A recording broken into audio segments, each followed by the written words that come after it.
Hey there YouTube, how's it going? Nerdy Narwhal here, and I'm back again today with another 6-scale action figure for review. Today we're going to be taking a look at one of my favorite historical fantasy sort of archetypal characters, and that is the dreaded Viking, or perhaps the noble Viking, depending on what you're into. This 6-scale action figure was made by CooModel, and they did something a little bit differently this time around. They released 3 different versions of this figure, a lower end and then a medium end, all the way up to a higher end or highest end version. Now even the lower end version cost around $300, so I don't know if it could really be classified as lower end, but anyways, that's what we're looking at today. Without further ado, let's dive right in. Now let's start off by going in for a little bit of a close-up and just having a gander at the aesthetic beauty of that figure and what it might look like on display. Let's have a peek at all the little details that CooModel put in to just about every aspect of that piece. There's always something new for your eye to pick up on every time you look at this figure. And that's one of my favorite things about it. The real metal chainmail drapes wonderfully. That cloth cloak. That shield. That shield might be one of the only things that maybe I don't like as much. On camera it looks beautiful. That said, in person, you can definitely tell that that pattern and all that weathering is printed on there and not actually painted on there. Looks a little unnatural. But still, that copper piece on front, that outfit, that leather jerkin, it all adds up to something that looks quite wonderful on display. CooModel has nailed it in the beauty department. This is a pretty piece to look at. All right, now let's talk about accessories. I'm going to start off with the hands for this action figure. Let me get everything dumped out there. You probably heard that. And what I don't have on the figure already is a left gripping hand, a left fist hand in case he's going to drop his weapons and just pound some Christians into oblivion, as I think the Vikings want to do, a right-fisted hand, and a right open relaxed hand. On the figure right now, I have a right gripping hand and a left relaxed hand, and that is everything as far as what I do not currently have on the figure. And now that's not to say that this guy doesn't come with a lot of stuff. He comes with a pretty decent bevy of accessories, and I'm excited to get into them. It just means that all of those accessories will fit onto this figure. And I love it when I can do that. I can have several different weapons on this guy, and that makes me happy. Let's get a look at that helmet. That helmet is all die cast. This bottom piece is held on there by individual rivets, and if you don't like this piece, that would be pretty easy to remove, I think. As far from what I saw, this helmet isn't exactly historically accurate, but there are helmets that did have this lower hanging down chin piece. I do think that for an accessory that's meant to be worn on the figure, the helmet might just be a smidge too large. Either that or the head sculpt is too small. Either way, I wrapped the inside of it with athletic tape. Otherwise, there is definitely some threat of the metal rubbing across the plastic of the nose, in particular on that head sculpt. Either way, that is a good looking helmet. Tons of little detail going on back there. Tons of patterns. A really pretty piece to have on display. I'm going to set that down now. And I guess we didn't actually get a look at that head sculpt or the tattoo on it. I'm not entirely sure who that might be. Some folks said it was meant to be the guy from the Assassin's Creed Vikings video game. but I don't think that's accurate. I don't think that looks like Eivor. Some other folks said it was supposed to be Ragnar, I think, from the Vikings TV show, but that's definitely not right either. So if you do know who that's supposed to be, feel free to drop it in the comments because I myself am curious. Now let's get back into the accessories. First of all, let's take that spear out of his hands and we'll start with that. As you can see, it's an awesome long piece. The tip of that spear is a strong die cast, and the rest of the spear is plastic with some nice flex to it, but it feels very durable. The patterning that runs all the way through it is awesome. And as you saw, he gripped it very well in his hand. All of the accessories for this figure are easily gripped nice and tight in his hands. So I do like that quite a bit. Next, let's get to his axe. Another wonderful looking piece with a plastic handle. Yeah, I thought maybe wood for a second, but it's definitely plastic. And a die cast head. Just enough of a design to make it look almost a little bit fantastical, but it's not massive. It's not a huge axe. I had a look a while ago on this channel at CooModel's first Viking, and I think I only looked at the one of them. I've had both of them, but I only looked at the one, and it was definitely more so a fantasy type of Viking than this one. That looks beautiful. This guy might be an Arl. Maybe he has some wealth from going on many Vikings. Finally, let's take that sword out and get a look at the sword. This thing is full die cast metal. Some patterning in the hilt down there. And a nice long die cast blade. And this metal looks and feels very nice. He can hold this also. He can hold all of his weapons. And it slides into the designed sheath perfectly.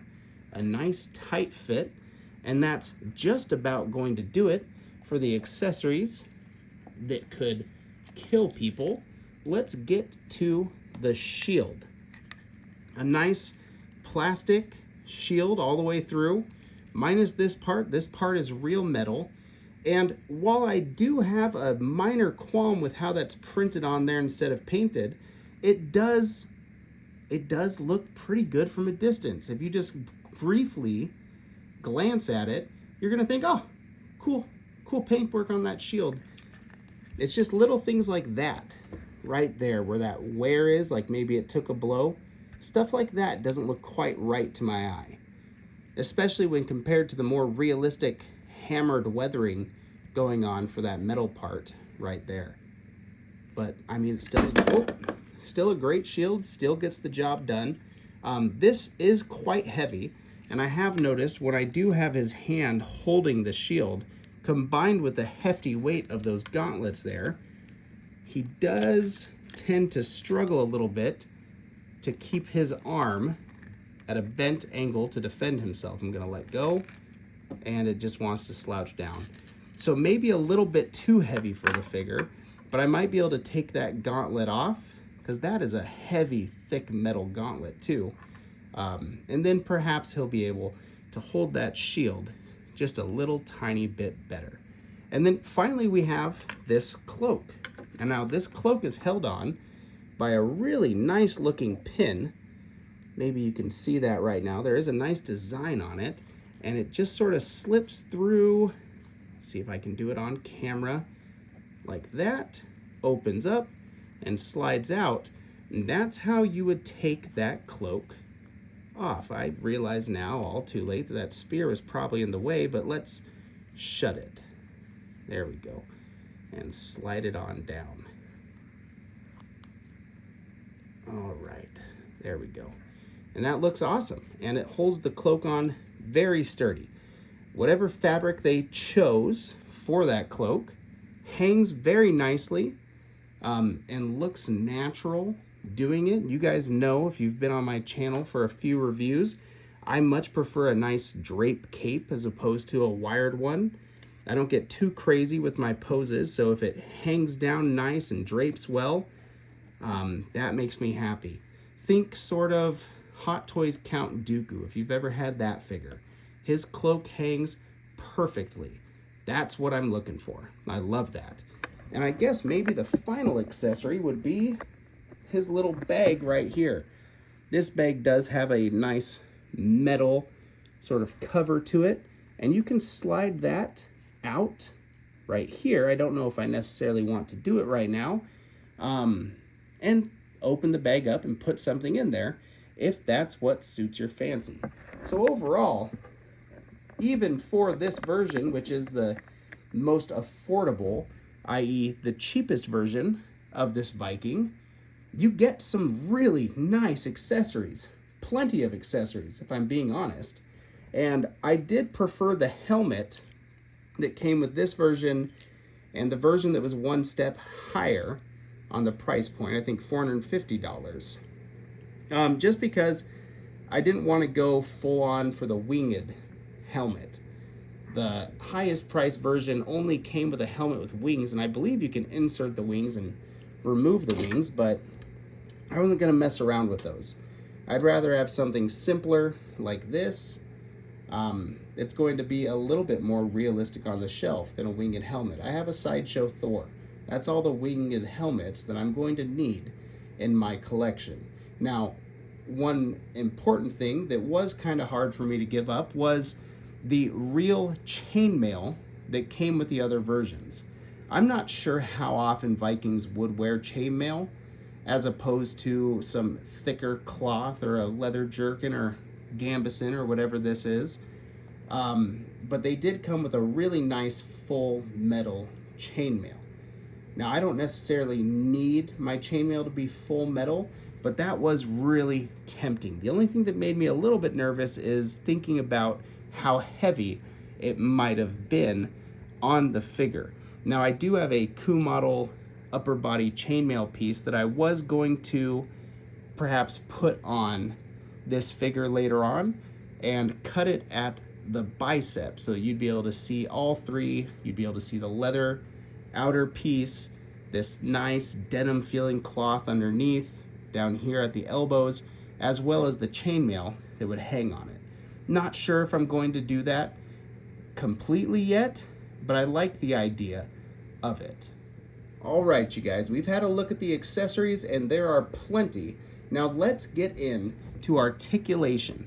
This is a nice bearded head sculpt, and I'm glad that they've given us the one-piece neck and head so that they don't have to break up that beard at all.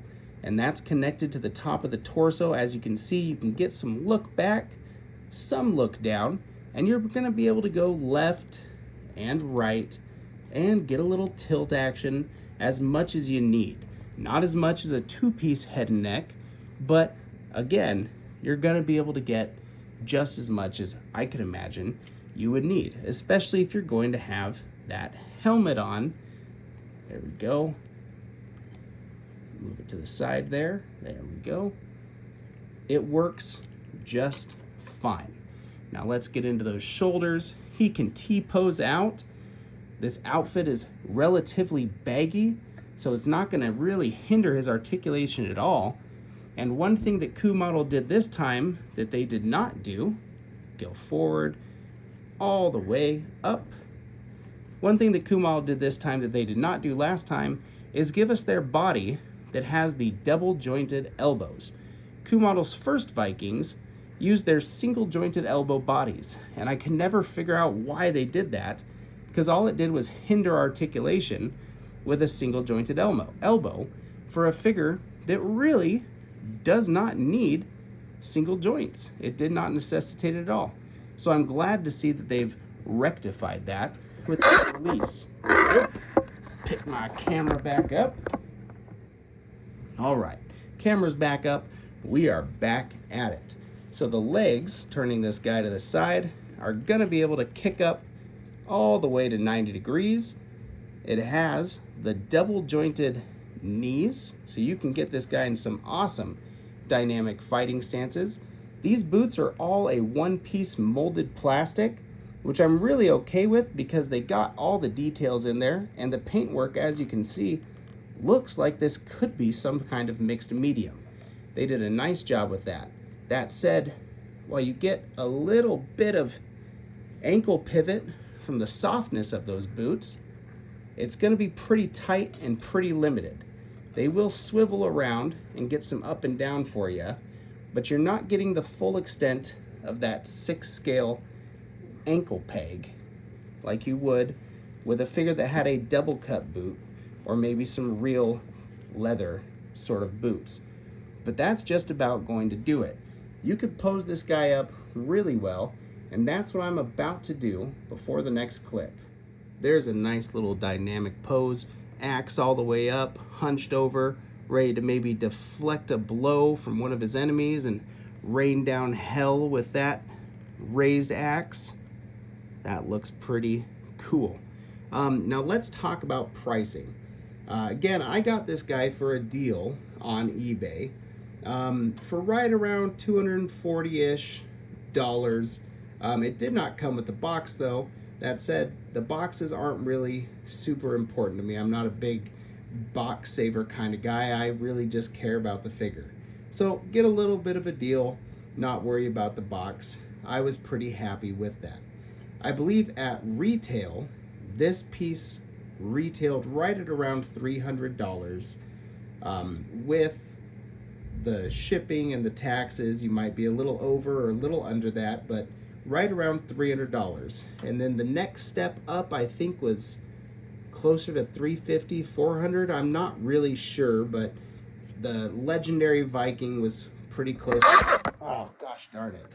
Pretty close to that $450, $500 price range. So is it all worth it? That's going to be entirely up to you.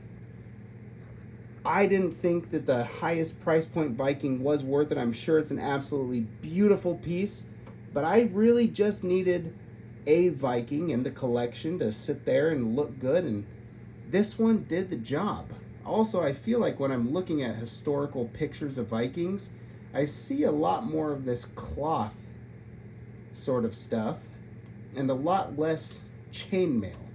So this really sort of fits into what in my mind's eye, what a Viking is going to be, especially when compared to CooModel's first Vikings, which had those huge plate mail, plated armor, shoulders, and more fantasy elements than what this one has. So I'm quite happy to have paid $240 to pick up this bottom of the rung CooModel Viking. Now, if you think that Vikings are the absolute coolest historical men-at-arms, I'm not going to argue with you.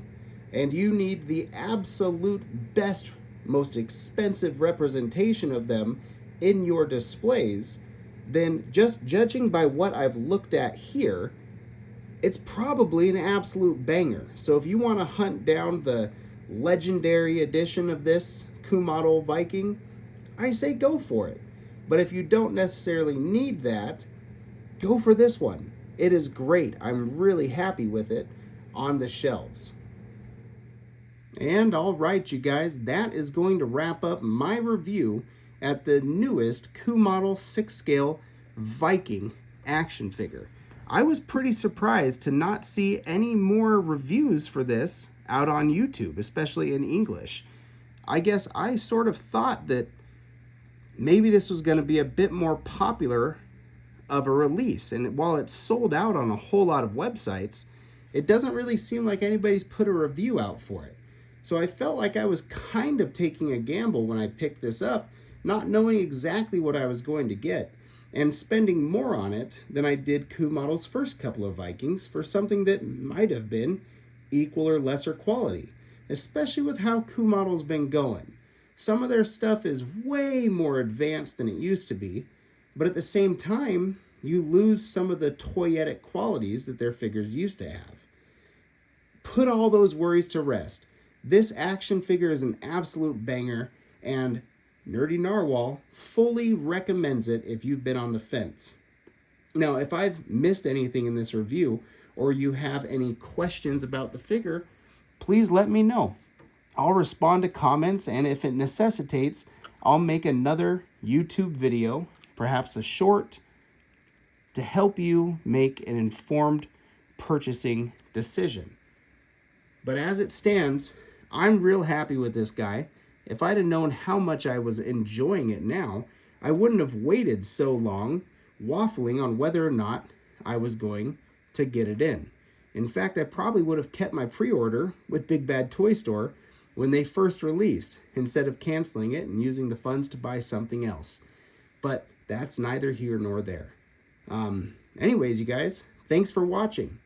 Stay happy, stay healthy, and keep on collecting. Nerdy Narwhal, out.